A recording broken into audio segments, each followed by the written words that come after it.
예, 반갑습니다.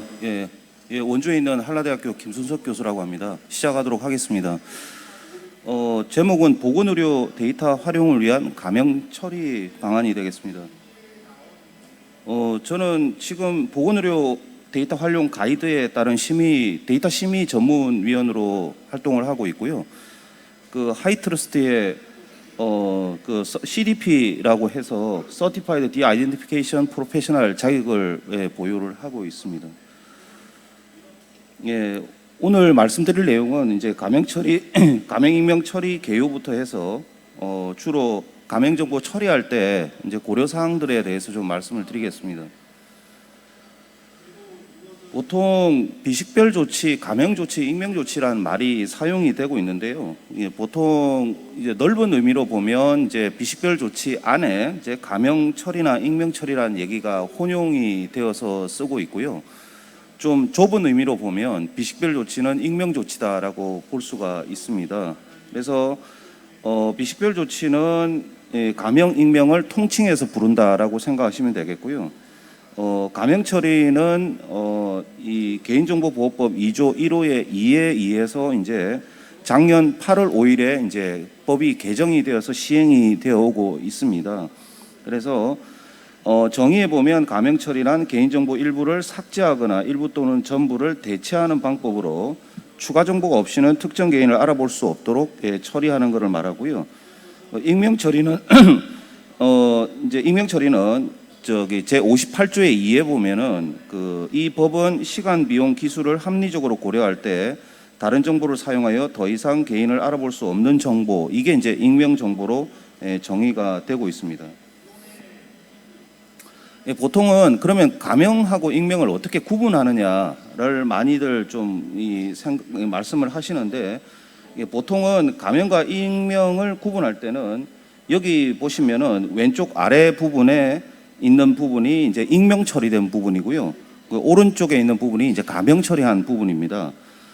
특징을 보면 이제 이 구별되는 부분하고 연결되는 부분이 주로 이제 구분이 되는 부분인데요.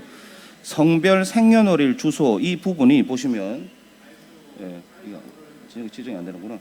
성별, 생년월일, 주소가 각각의 그 레코드마다 서로 다른 값을 갖고 있습니다. 그래서 오른쪽을 보시면 이거는 이제 가명 처리라고 볼 수가 있고요. 그 왼쪽 하단으로 가게 되면 성별, 연령, 주소가 모두 동일한 값을 갖고 있어서 서로 구별할 수가 없습니다. 그래서 구별할 수 있으면 그거는 가명 처리라고 보는 것이고요.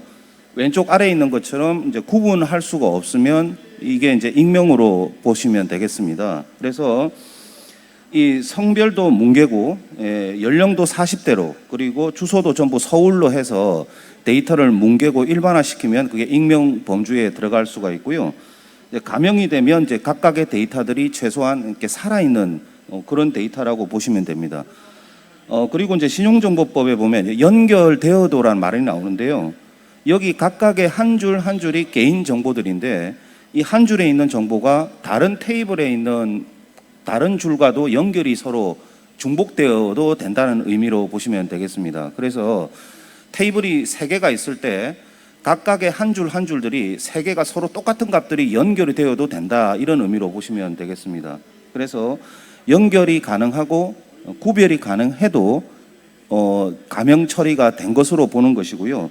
다만 그렇기 때문에 좀 더 익명에 비해서는 위험하다고 보실 수가 있는데, 그렇기 때문에 이제 개인정보라고 보시면 되겠습니다. 그래서 그 기존에는 이제 개인정보보호법 2조 1호에 보면 이제 직접 식별 정보와 직접 식별 가능 정보가 이제 개인정보로 봤었는데, 법이 개정되면서 이제 가명 정보가 개인정보의 범주로 함께 들어왔죠, 그죠?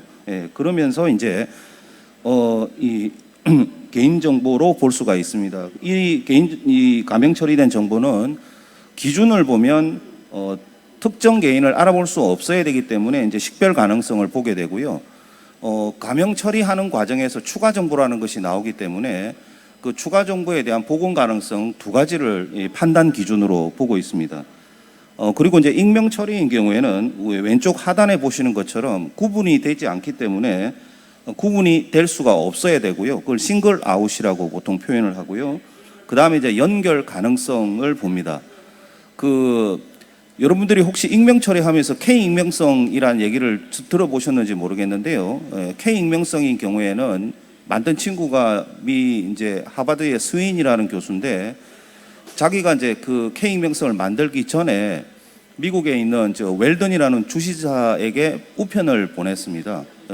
당신의 병명이 이거지요라고 이제 편지를 보냈는데, 그 웰던 주지사가 놀래서 왜 그런 거냐라고 봤더니, 이 스위니가 K 익명성을 만들면서 그 퇴원 당시에 퇴원 기록부하고 퇴원이 일어날 당시에 사건 기사를 조합을 해서 주지사의 병명을 알아내게 되었습니다. 그런 식으로 해서 다른 정보나 공개된 정보와의 연결을 통해서 그 사람을 식별할 수 있으면 그것도 이제 익명 처리가 제대로 된 것이 아니다라고 보고 있습니다. 그래서 그런 것 관점에서 이제 연결 가능성이 없어야 된다는 부분이고요.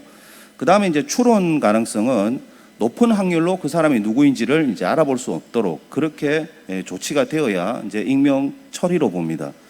이 세 가지 기준은 국제 표준 ISO IEC 20889에 제시되어 있는 기준이라고 보시면 됩니다. 다음은 이제 개인정보보호법 말씀을 드릴 텐데요. 여기 보시는 바와 같이 기존에 감옥, 남옥이 있었고 다목이 이번에 새로 추가가 된 거죠. 그래서 감옥, 남옥을 가명 처리해서 원래의 상태로 복원하기 위한 추가 정보의 사용 결합이 없이는 특정 개인을 알아볼 수 없도록 하는 것이 이제 가명 정보가 되겠고요.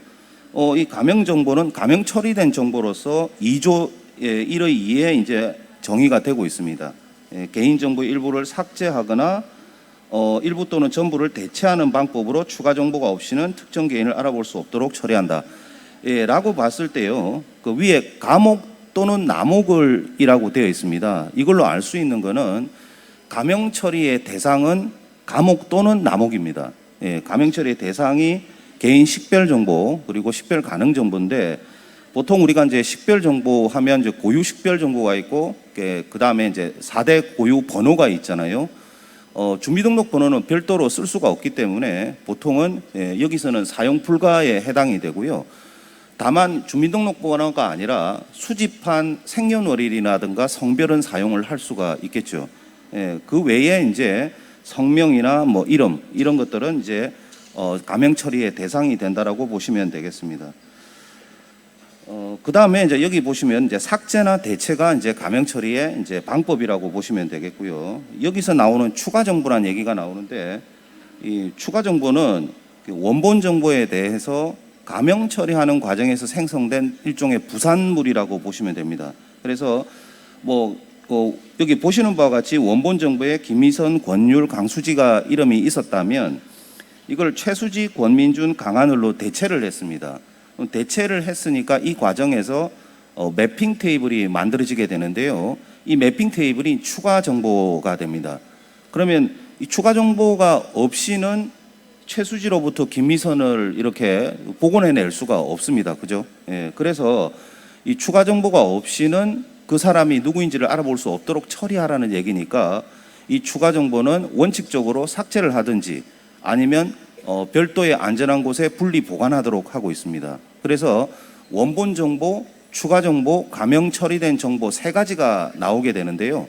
원본 정보와 이 매핑 테이블과 같은 추가 정보, 그리고 가명 정보 셋을 분리 보관을 하고 접근 권한도 분리를 하라는 것이 이제 법에 있는 사항이 되겠습니다.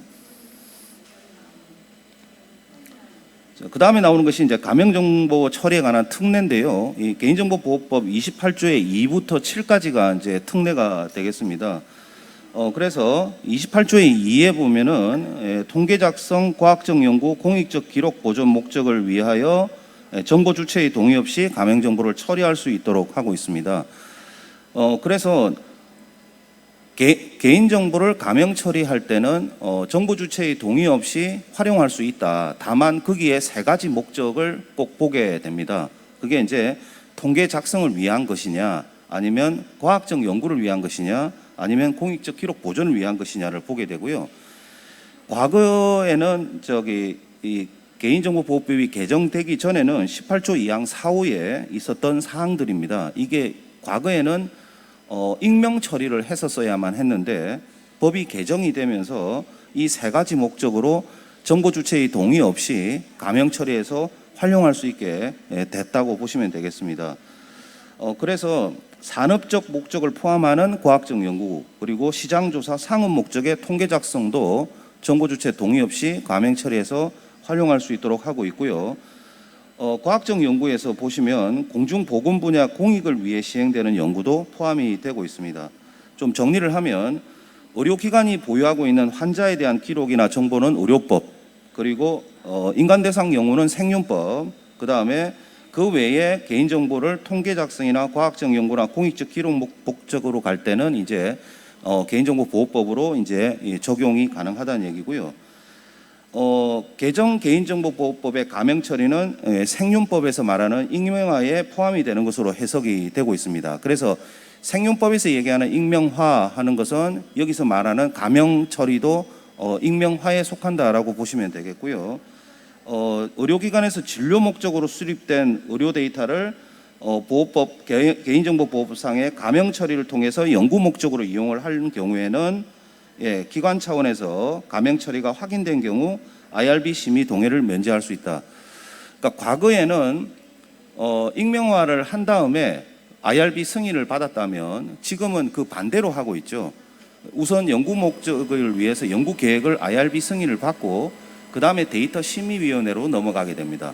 그래서 데이터 심의위원회에서 데이터 심의를 한 다음에 활용을 하는 식으로 그게 두 개가 바뀌었다고 보시면 되겠습니다. 그래서 과거에는 일종의 데이터를 처리한 다음에 즉 익명 처리를 한 뒤에 IRB 승인을 받았다면 지금은 IRB 승인을 먼저 받고 데이터 심의위원회를 거치게 됩니다.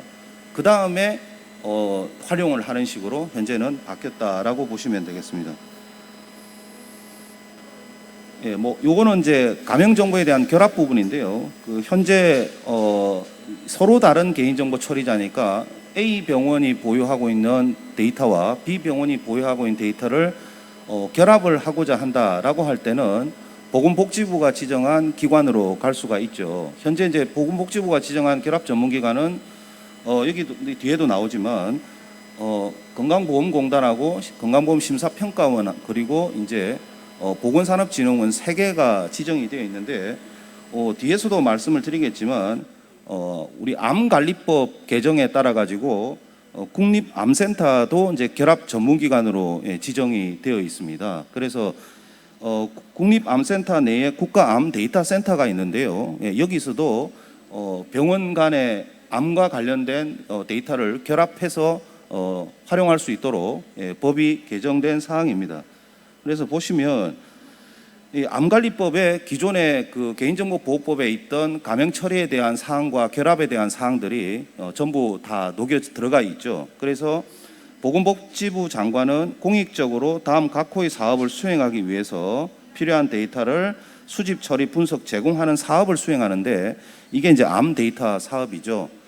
거기에 보면 이제 3항에 보면 2항에 따라 필요한 자료를 요청할 경우에는 개인정보보호법에 따른 개인정보가 포함된 자료의 제공을 요청할 수가 있고요.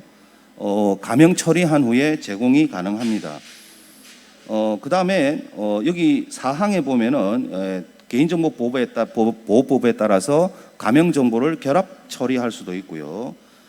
그 다음에 고시로 가보면 이게 이제 시행령인데요.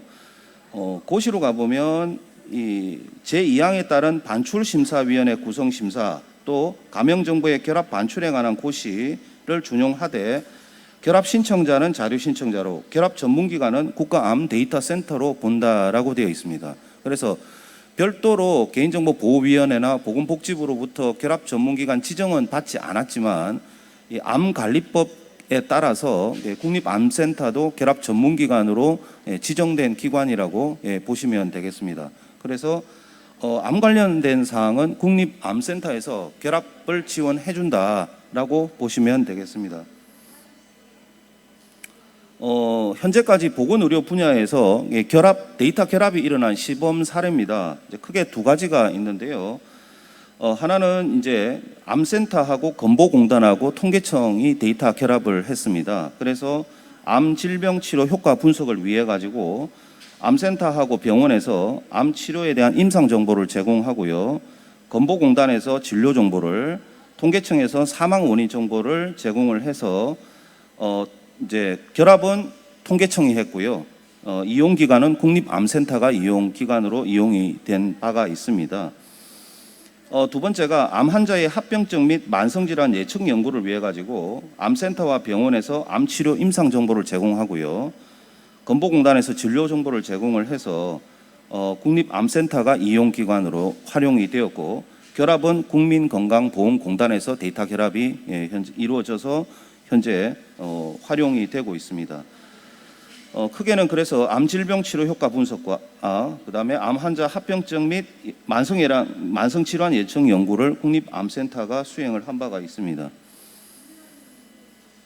자, 다음은 이제 보건의료 데이터 활용 가이드라인에 대해서 좀 말씀을 드리겠습니다. 크게는 이제 보호위에서 작년 9월에 감염정보 처리 가이드가 나왔고요.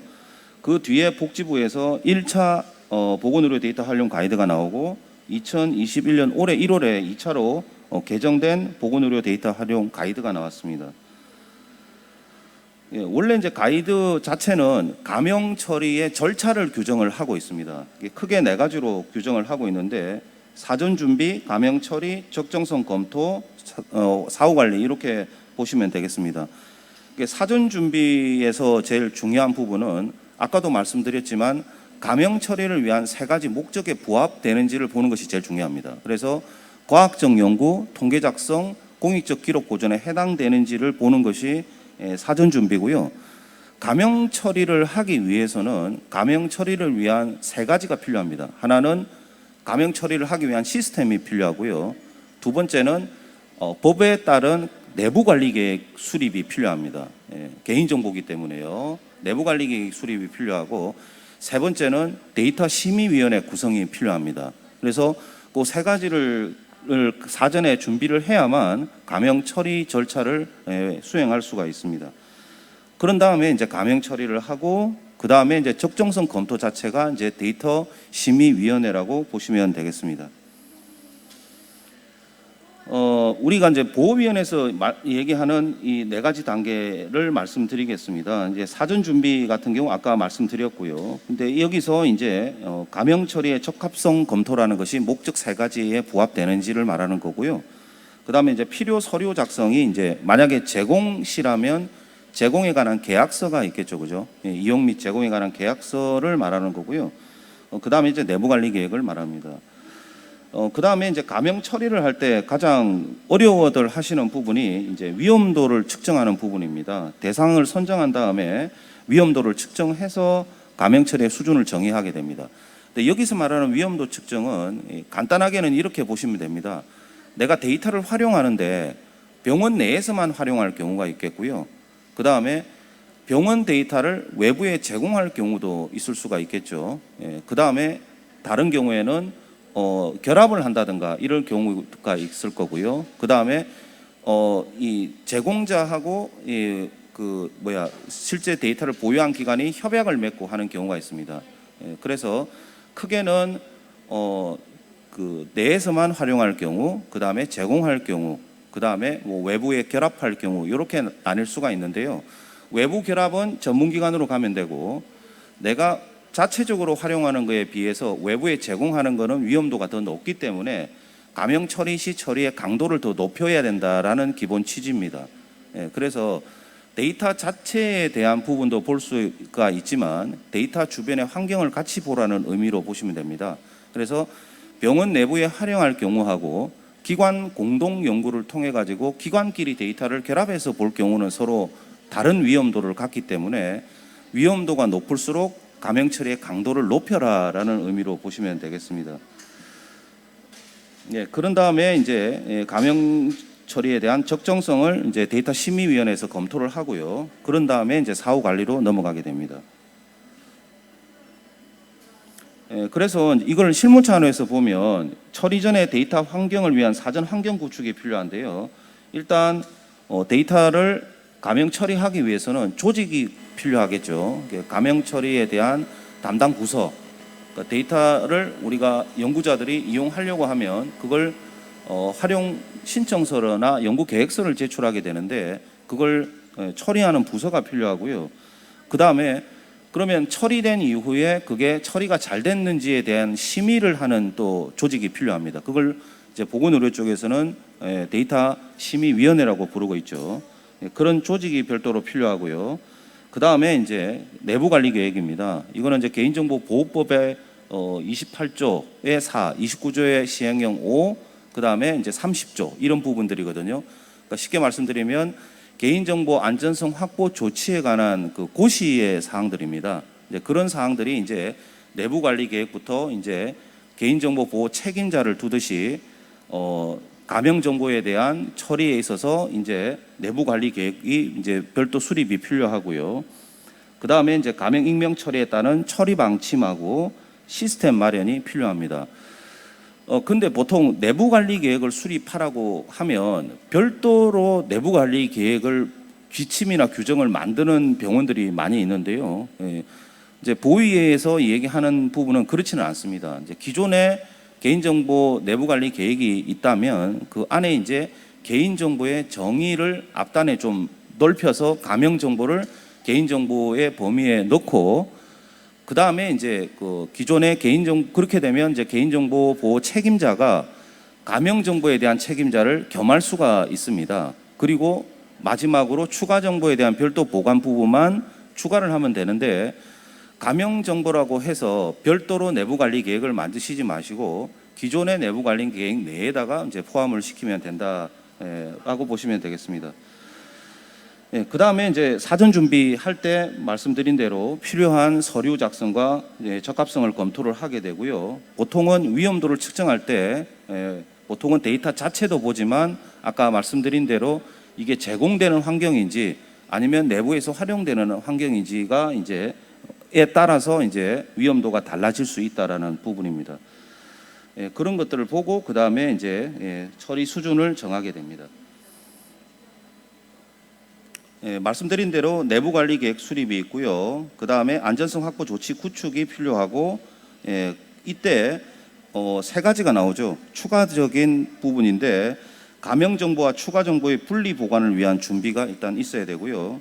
그 다음에 접근 권한을 분리시켜줘야 되고 그 다음에 기록에 대한 준비가 필요합니다. 보통은 데이터 심의위원회 구성 시 심의할 때 보건의료 데이터 활용 가이드에는 녹취록을 하도록 되어 있습니다. 속기록이나. 그런데 일반 보호위원회에서는 그냥 수기로 작성을 해도 되는데 보통 활용 가이드에서는 녹취를 하도록 되어 있습니다. 근데 간혹 이런 질문이 있습니다. 보건의료 데이터 활용 가이드라인을 따르지 않으면 그 법적으로 어떤 제재를 받느냐라는 질문을 많이 받는데요. 가이드라인 자체는 법적인 처벌 대상이 아닙니다. 그래서 따르지 않는다고 해서 법적으로 처벌되는 부분은 아니다라고 보시면 되겠고요. 다만 권고 사항이다라고 보시면 되겠습니다. 두 번째로 나오는 것은 개인정보 내부관리 계획에서 개인정보 안전성 확보 조치에 관한 기준입니다. 그러니까 쉽게 말씀드리면 감염 처리된 정보인 감염정보는 개인정보입니다. 그렇기 때문에 기존의 개인정보의 안전성 확보 조치를 취함과 동시에 플러스로 감염정보에 대한 안전성 확보 조치를 취해줘야 된다는 의미입니다. 그리고 감염 처리 과정에서 발생하는 추가 정보도 함께 안전한 곳에 분리 보관을 해줘야 된다는 겁니다. 그래서 감염 정보도 개인정보다. 따라서 감염 정보에 대한 개인정보 안전성 확보 조치를 취해야 되고 그런 후에만이 감염 처리를 해서 활용할 수가 있다라고 보시면 됩니다. 그렇게 보시면 되겠습니다. 내부관리 계획 수립에 필요한 사항들을 가이드라인에 이제 제시를 하고 있는데요. 이런 부분들이 이제 감염 정보에 대해서도 내부관리 계획에 집어 넣어야 된다라는 부분입니다. 감염 정보 또는 추가 정보에 대한 관리 책임자 지정. 이거 어렵게 생각할 필요 없습니다. 기존 개인정보 책임자가 겸하면 됩니다. 그러니까 별도로 만들 필요는 없고요. 다만 감염 정보를 위한 부분만 추가를 하면 되는데 아까도 말씀드린 대로 추가 정보, 그 다음에 감형 정보에 대한 별도 분리 보관이 필요하고요. 그 다음에 다항에 있는 안전성 확보 조치도 기존의 개인정보 안전성 확보 조치 내부 관리 계획에 추가만 하면 됩니다. 별도로 만드실 필요는 없다라는 것이고요. 그 다음에 감형정보 처리자 교육, 요거는 개인정보 처리자 교육 하듯이 그 안에다가 감형정보 처리에 대한 교육만 추가를 하시면 되겠다라는 것입니다. 예, 그 다음에 기록 작성 보관, 이것도 개인정보에서 하듯이 똑같이 하면 됩니다. 그래서 기존 개인정보의 내용에다가 감형정보의 사항만 좀 더 추가를 하시면 된다라고 보시면 됩니다. 자, 그 다음에 이제 개인정보 안전성 확보 조치 기준 고시가 이제 일부 개정이 됐는데요. 기존에 생체 정보 용어를 기존에 이제 바이오 정보라고 했죠. 그래서 그게 서로 좀 애매했었습니다. 그래서 바이오 정보가 생명공학 전체 분야를 포함하는 것으로 인식이 많이 되고 있었고요. 그래서 기존의 바이오 정보라는 용어를 생체 정보라는 용어로 바꿨습니다. 그래서 생체 인식 정보로 정의를 명확하게 해서 인정 식별 목적이 아니라 일반적인 생체 정보와 구분을 하게 되었다라고 보시면 됩니다. 따라서 암호화 대상이 되는 부분에도 여기에 이제 기존의 바이오 정보가 이제 생체 인식 정보로 이렇게 바뀌었습니다.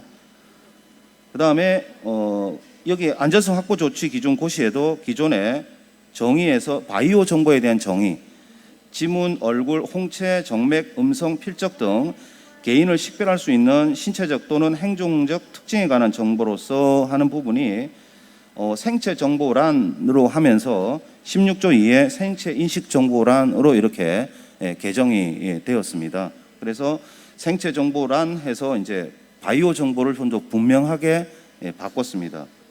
그렇게 보시면 되겠습니다.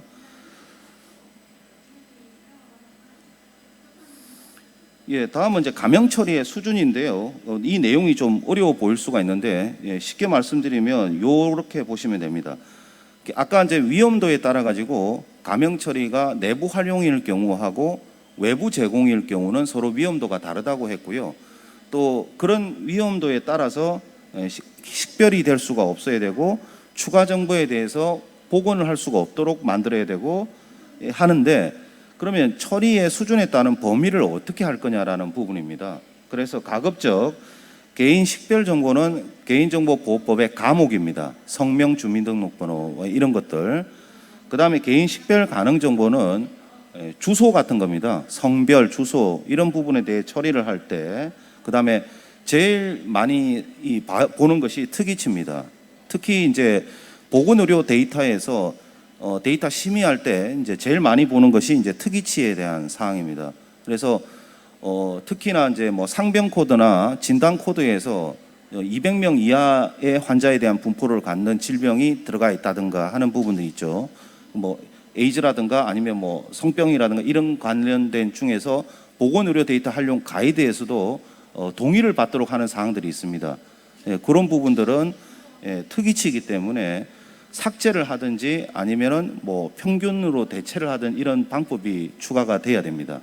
그렇게 보시면 되겠습니다. 그래서 일단 기본적으로는 개인 식별 정보와 식별 가능자 정보 중에 일부를 처리할 수가 있겠고요. 위험도가 매우 높은 경우에는 가급적 식별 가능 정보 전체를 처리하는 경우가 많다.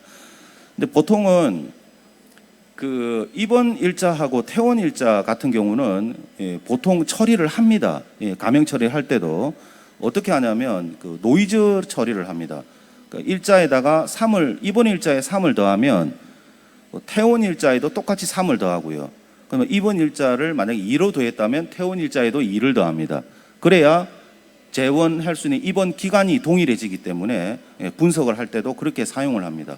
그래서 일자 정보는 살려야 되면 노이즈 처리를 하고요. 그렇지 않으면 월 단위까지로 처리해서 사용을 합니다. 그렇게 보시면 되겠습니다. 여기 보시면은 이제 그 가이드라인에서 적용하는 건강에 관한 정보가 되겠고요. 의료법상 진료 기록부나 이제 전자의무 기록, 그 다음에 보험 청구용 자료, 그 다음에 검진 자료, 그 다음에 건강 상태 정보, 그 다음에 기기를 통해 수집한 정보, 그 다음에 질환의 진단, 치료, 예방, 관리에 사용되는 정보, 이런 것들이 이제 처리의 대상이다라고, 건강에 관한 정보라고 보시면 되겠습니다. 데이터 심의위원회인데요. 이게 보통 보호위 쪽에서 일반 적정성 평가나 심의를 할 때는 3명밖에 안 들어갑니다. 그런데 유독 이 보건의료 쪽에서는 가이드상 5명 최소한 이상으로 구성하도록 해놨죠. 그래서 정보 주체를 대변하는 자를 1명 이상 하도록 하고 있고요. 그 다음에 의료 분야 데이터 활용 전문가 1인 이상, 정보보호 및 법률 분야 1인 이상, 이렇게 해가지고 구성을 최소한 5명 이상 하도록 돼 있는데요. 정보 주체 대변하는 자는 보통은 그 처방이 기록이 있으면, 그 병원에 처방 기록이 있으면 대변하는 자로 보통은 인정을 하고 있습니다. 심의 업무라든가 그 다음에 심의위원 구성에 필요한 전문가들은 아까 말씀드린 대로 보건의료정보원이 이제 복지부 위탁을 받아서 관리를 하고 있습니다. 풀을 관리를 하고 있다고 보시면 되겠고요. 그 다음에 이제 기록 보존이 이제 속기록이나 녹취 파일 형태입니다. 뭐 그런 식으로 기록을 보존하도록 하고 있고요. 정보 공개 같은 경우는 홈페이지에 공개할 것을 권장하고 있습니다. 데이터 심의위원회에 대한 운영 규정이나 위원 명단 등에 대해서 홈페이지에 공개할 것을 권장하고 있습니다. 데이터 심의위원회는 우리나라만 있는 것은 아닙니다. 그 외국에서도 그 히파의 프라이버시 룰에서도 IRB라든가 프라이버시 보드를 만들도록 하고 있습니다. 그래서 데이터 심의위원회가 유독 우리나라만 있는 것은 아니다라고 보시면 되겠습니다. 그래서 다음 장은 그 미국 사례인데요. 미국에는 이제 이 의료 분야가 아닌 곳은 DRB라는 것을 두고 있습니다. IRB하고 유사한 데이터 리뷰 보드라고 해서 DRB를 둬가지고 데이터를 공개하기 전에 심의를 하고 있고요. 미국의 경우에는 보시면 아시겠지만 데이터 릴리즈 리뷰 보드라는 걸 두고 있습니다. 그렇게 해서 심의를 하고 있습니다. 그래서 데이터 심의위원회는 우리나라만 있는 것은 아니다라고 보시면 되겠습니다. 요거는 이제 데이터 심의를 받을 당시에 이제 필요한 기초 자료입니다. 그러니까 심의를 하기 위해서 필요한 자료라고 보시면 되겠고요. 일단 뭐 IRB 심의를 받았으면 연구 계획서가 있을 거고요. 그 다음에 이제 데이터에 대한 사항들, 그 다음에 데이터에 대해서 위험도를 측정한 검토 결과 보고서, 그 다음에 그 각 컬럼별, 항목별 어떤 식으로 처리했다 하는 사항들, 그런 식으로 이제 제출을 하도록 하고 있습니다. 요거는 예시고요. 각 기관별로 다를 수는 있습니다. 그 다음에 이제 데이터 심의할 때 일반 절차는요, 이렇게 보시면 됩니다. 우리 그 컴퓨터 공학에서 그 옛날 소프트웨어 공학 할 때 V 모델, 폭포스 모델 이런 거 혹시 아시는 분 기억나시는지 모르겠는데 V 모델입니다. 그게 무슨 말이냐면 그 가명 정보 처리자 또는 취급자가 처리 과정에서 처리 과정에서 일어난 사항들을 이 심의위원들이 똑같이 그걸 갖다가 이제 밟아가는 겁니다. 예컨대 여기서 이제 그 가명 익명 처리 검토 결과 보고서가 기초 자료가 되면 이 보고서가 잘 됐는지를 심의위원들이 보는다는 겁니다. 그 다음에 그 과정에서 가명 익명 처리 수준 정의표가 만들어지면 산출물들을 그러니까 심의위원들이 한번 본다는 의미로 보시면 되겠습니다. 자, 그렇게 해서 제일 먼저 가명 처리 검토 결과 보고서가 나오면 그걸 가지고 심의위원들이 보고요. 수준 정의표를 심의위원이 보고, 그 다음에 크게는 두 가지입니다. 처리 결과물의 목적 달성 가능성, 이거는 그만큼 처리한 이후에 데이터가 쓸모가 있느냐를 보는 거고요. 그 다음에 검토에 대한 그 결과를 내게 되는데, 우리 가이드라인에서 요구하는 거는 특정 개인을 알아볼 수 있느냐 없느냐를 판단하고, 그 다음에 목적을 달성할 수 있는지를 봅니다. 그래서 그걸 볼 때는 주로 아까도 말씀드렸지만 특이치를 많이 본다라고 생각을 하시면 되겠습니다. 그 데이터 심의 결과서에 대한 양식을 제시를 했는데요. 요거는 이제 뭐 이렇게 표준 양식은 아니고요. 제가 예시로 만들어서 교육도 많이 활용하는 그런 자료라고 보면 됩니다. 그래서 가운데 있는 이제 네 가지 꼭지인데요. 문서화된 위험도의 적정성 심의 결과, 이거는 이제 아까 산출물입니다. 그 다음에 처리 수준도 처리 수준 정의표라는 산출물이고요. 그 다음에 처리 수준에 따른 처리 결과의 정확성이라는 것은 실제 처리의 수준대로 데이터가 처리됐는지를 데이터를 직접 본다는 의미입니다.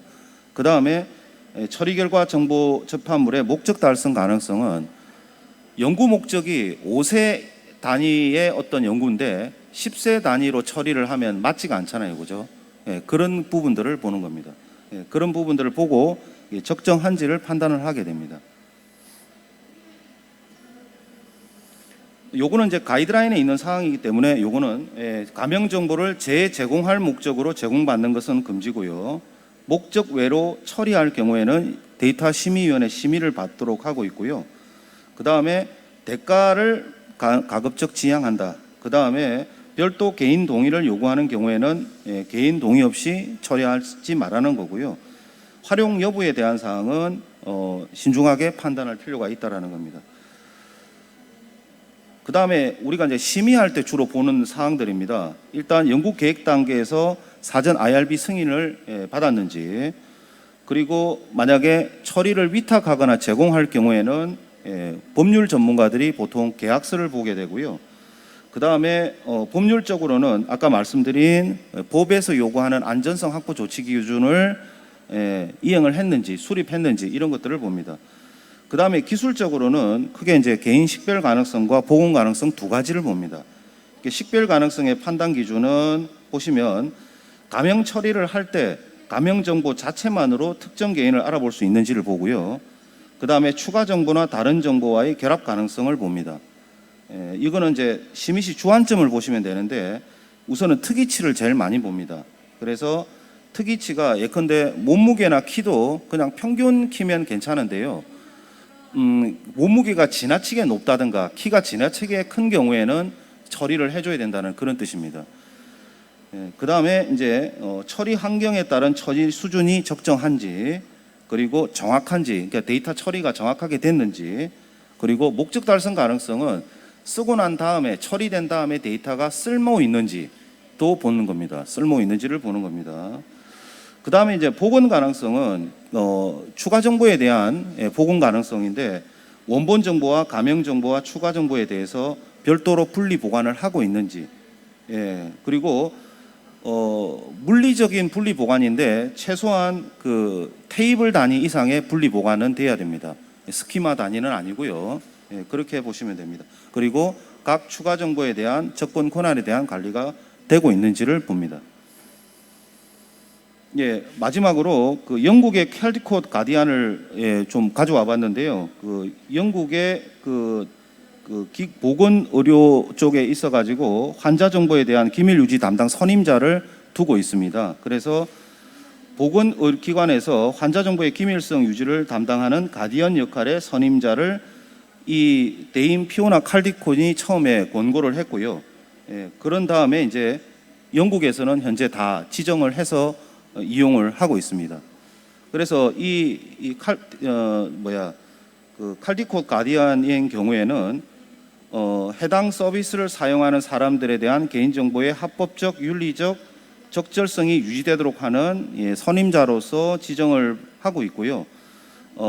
보통 데이터를 활용하는 데 있어서 목적이 정당한지, 필수적인 목적에만 쓰고 있는지, 최소로 사용하고 있는지, 그리고 접근 제어를 할 때 있어서 필요한 데이터만 접근할 수 있도록 하고 있는지, 그리고 개인 기밀 데이터 취급자가 이 기밀을 존중할 책임과 의무를 인식하도록 교육을 받고 있는지, 그리고 법률의 요구사항을 준수하고 있는지, 그리고 이 정보 공유와 기밀 정보에 대한 중요성을 함께 공유를 하고 있는지, 이런 것들을 이제 보는 선임자입니다. 그래서 앞으로도 우리나라에 이런 선임자들이 도입돼야 될 것으로 보입니다. 제가 준비한 사항은 여기까지 마치도록 하겠습니다.